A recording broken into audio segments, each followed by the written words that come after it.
شلام اللوخن أنا ملبانا إفراميلدس بيت صوب السلامانكا.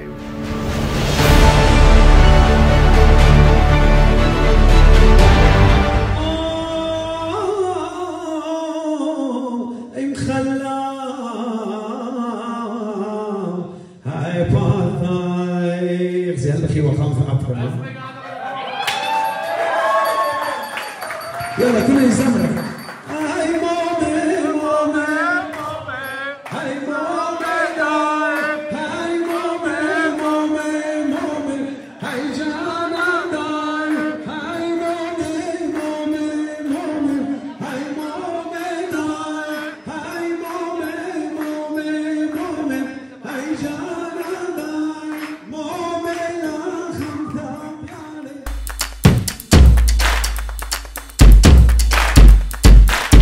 On avait eu l'occasion de pouvoir continuer avec l'école plutôt en Allemagne. On a fait les écoles secondaires avec un objectif d'aider mon peuple d'une manière efficace, productive. Et on voit maintenant les résultats de ces initiatives depuis 1900, qui avaient commencé de 1980. Aujourd'hui, avec une grande satisfaction, on peut dire que c'était une bonne chose que nos parents nous aient envoyé en Allemagne. Et après, je suis allé en Italie, j'étais dans plusieurs endroits pour me former, et puisque aujourd'hui, on pourrait être utile pour notre peuple.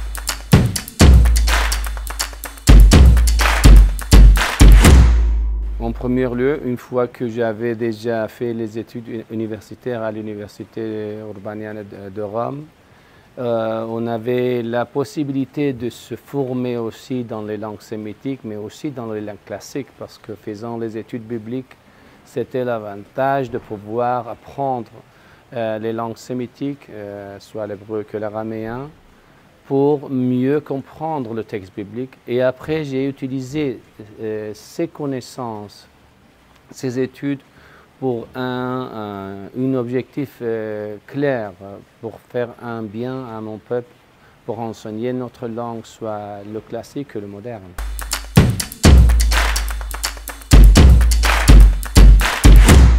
C'est une longue histoire.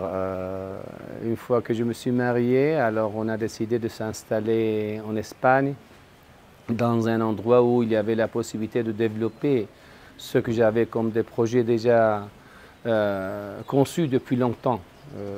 Avoir un centre d'éducation universitaire comme l'Université de Salamanque, c'était une des occasions assez intéressantes pour pouvoir développer ce qu'on considère la connaissance des langues sémitiques, parce que vous savez que depuis 1311, il y a une tradition des langues sémitiques à l'Université de Salamanque, et je voyais que c'était une possibilité de pouvoir faire un bien.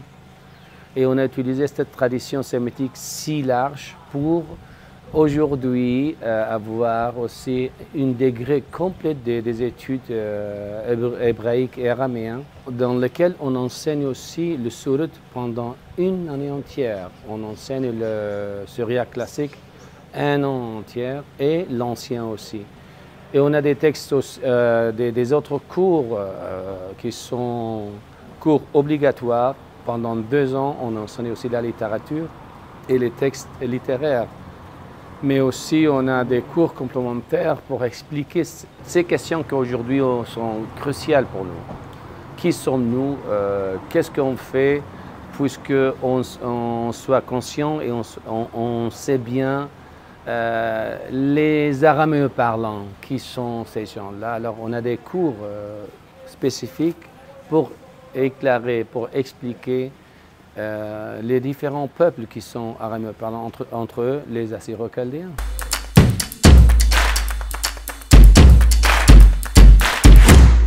La création de la chaire académique de l'UNIF, c'est le fruit d'un travail de presque 27 ans, de projection d'un projet, le développement d'un projet qui avait déjà commencé presque en 1996-17, où j'avais déjà vu qu'il y avait une occasion d'or pour pouvoir développer ces études ici. Et une fois qu'on a déjà établi le département ou le degré des études hébreu et araméen, et après une expérience de presque 15 ans, je voyais que c'était le moment pour centrer et concentrer nos efforts sur des thèmes spécifiques qui aujourd'hui sont absolument nécessaires pour pouvoir aider à notre nouvelle génération des Assyriens au niveau mondial, où il nous faut soit un centre de recherche que d'enseignement. Alors ici, on a la possibilité de combiner la recherche que l'enseignement. La raison principale de cette activité ou de la chaire académique de Niv consiste en travailler dans le domaine de recherche, soit sur la langue, soit sur l'histoire et la littérature des Assyriens, pour commencer à produire des textes qui essayent de faire voir la vision des académiciens assyriens sur leur propre histoire, sur leur langue et littérature. Donc ça, c'est un des objectifs pour lesquels, un des principaux objectifs de la chaire académique de Niv.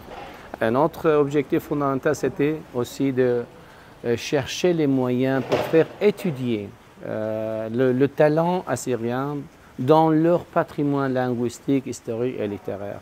Donc aussi, la chaire de Niv a été créée pour donner des bourses d'études.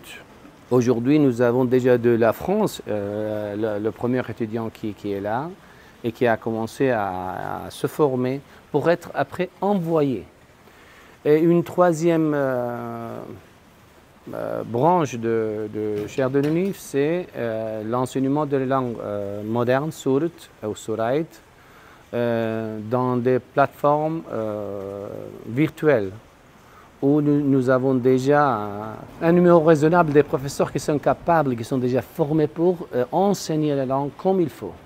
Donc, et des autres activités pour disséminer, pour divulguer ou propager ce patrimoine parmi les congrès, les symposiums, les séminaires académiques qu'aujourd'hui, nous avons hier fini le congrès, le deuxième congrès international de la chaire, où on a parlé sur la langue, sur l'histoire et l'identité des Assyro-Chaldéens, qui est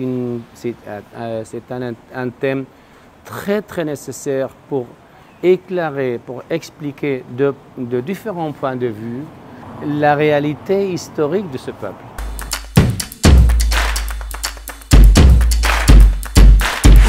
La deuxième version du congrès international de la chaire de Niv, vous avez vu qu'il y avait 23 participants, dont presque 60% sont de la nouvelle génération des intellectuels du peuple assyrien, où ils ont discuté, ils ont exposé des thèmes qui sont essentiels.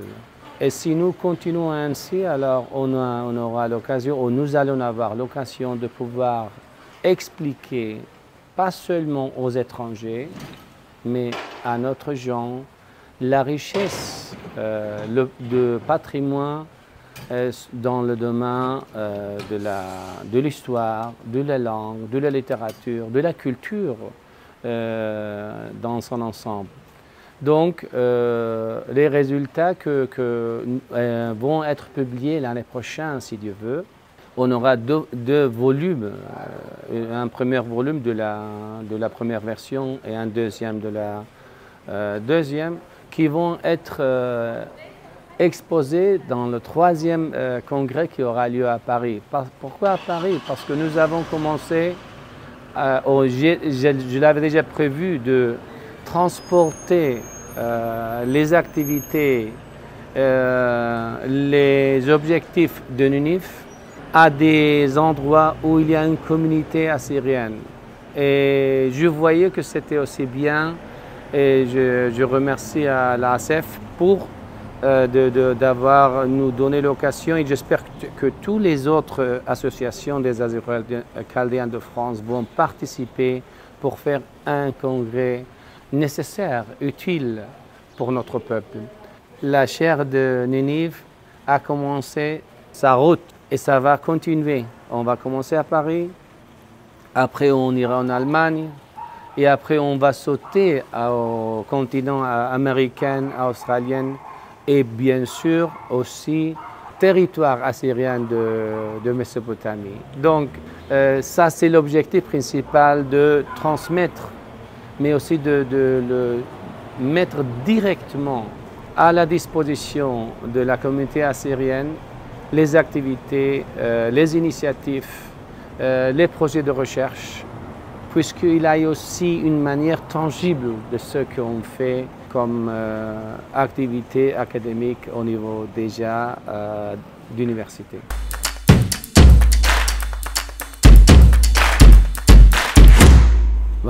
J'ai l'espérance que le peuple assyro-chaldéen dans son ensemble soit conscient d'une nécessité. Nous ne pouvons pas travailler intellectuels, les gens déjà préparés, sans les moyens économiques.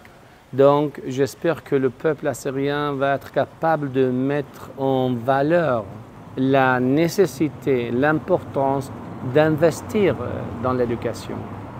Aujourd'hui, un peuple sans l'éducation spécifique, dans ce cas-là des Assyro-Chaldéens, ça va être impossible de pouvoir dire le peuple est dynamique et vivant, un peuple moderne.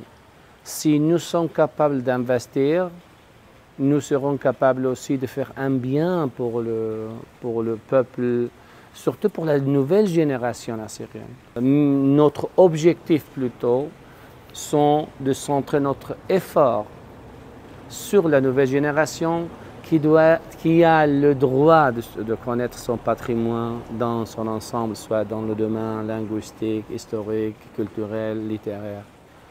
Et voilà, le financement de ces activités, c'est absolument essentiel. Ou bien la communauté assyrienne dans son ensemble va faire de son mieux pour créer, lancer et en même temps établir.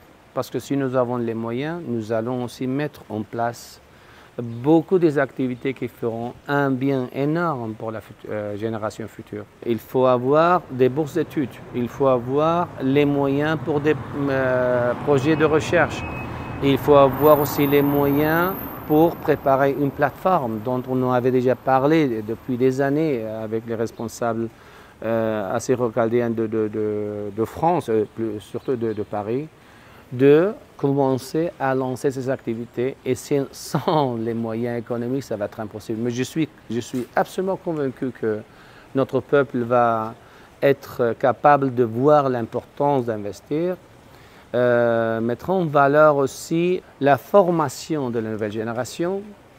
Mon rêve, ou notre rêve, va être de former d'ici à 2035-2037 un minimum de 60 talents assyriens et mon rêve d'arriver à 100. Alors si on réussit ça, alors on a accompli avec notre mission parce que nous sommes aussi des humains. J'ai eu un temps pour pouvoir être effectif.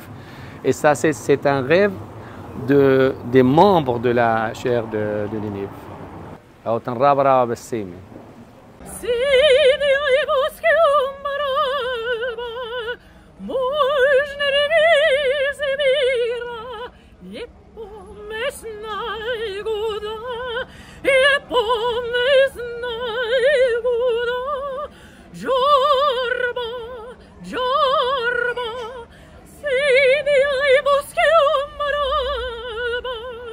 Mu